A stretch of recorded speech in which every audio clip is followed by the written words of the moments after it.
Silly questions. It's a thing you can't ask sometimes. And if you're going to ask a silly question, you should know it's a silly question. At least own it a little bit. But sometimes, and you've seen these interviews on YouTube, hopefully not from me, but who knows? Where, the interviewer doesn't know any better and they're just asking a crazy question, which is stupid. Or else you can tell they've never listened to the album. They'll say, tell me about track 4. When I do that, I usually go, oh, I love that because it was a rocker. It does this, it does that. The lyrics do this. Tell me about that one. But there's certain unwritten rules you got to watch when you're doing an interview with someone. Trevor in this clip talks about a silly question that is, most of the time, especially with classic rock bands, a question you have to ask. He'll take it from here. What's the most obnoxious question you've ever been asked as a rocker? Oh, well, there was one point where we were doing Madison Square Garden, and I went outside to get oh no, it wasn't Madison, it's a Spectrum in Philadelphia.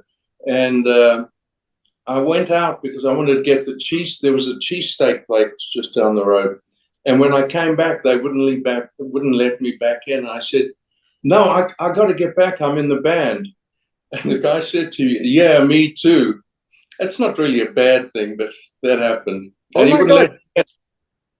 And there were no cell phones in there, so I had to go. I think I had to go and phone the tour accountant came and got me. If Steve Howe called you tomorrow, you know where I'm going, said, hey, why don't you rejoin the old band? What would you say?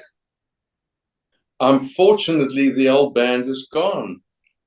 Chris is gone. Alan's gone. What's the point?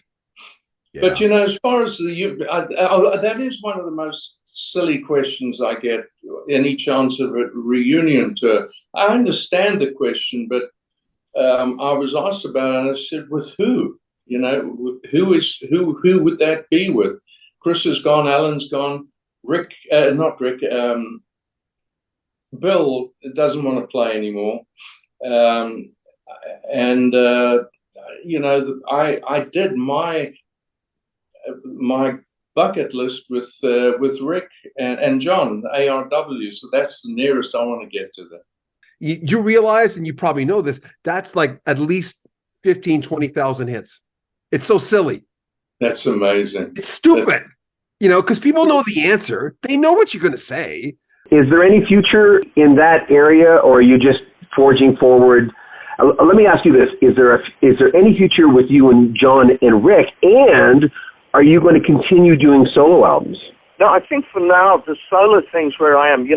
After the tour with ARW, I had some movie stuff I had to do, which I was contracted to do, and I did. And then thereafter, I made it pretty clear that I'm putting every second available.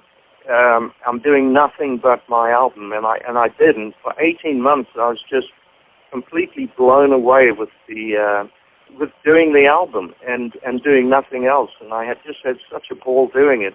And you always spend, if your first album is successful, you spend your life doing that first album. And then if it's successful, suddenly you've got to put the next album out like yesterday. You've got no time to do it.